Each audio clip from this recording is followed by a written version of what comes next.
घर को जीवा निमंते ऑटोरे बसिथिबा समय महिला निकटरू बेकरे पिंधिथिबा सुना चेन झांपी नेले दुर्बृत्त।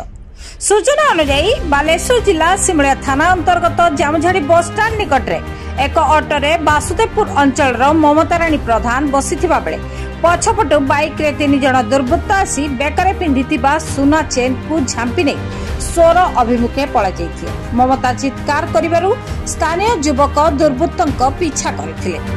तेबे जातीय राजपथर चड़कमरा निकटरे दुर्बृत्त माने बंदूक और भुजाली देखाइबारु जीवन विकल रे युवक माने फेरी आसिथिले। परे ममता ए संक्रांत रे सिमुलिया थाना रे अभियोग करिथिबार मध्य जणा जायछि। तबे दिनकु दिन सिमुलियार आखपाख तथा जातीय राजपथरे चोरी और छिनताई भली घटना वृद्धि पाइबार लागिछि। एथिप्रति उच्च कर्तृपक्ष दृष्टि देई अंचलवासी को सुरक्षा जोगाई देबाकू साधारण दाबी होछि।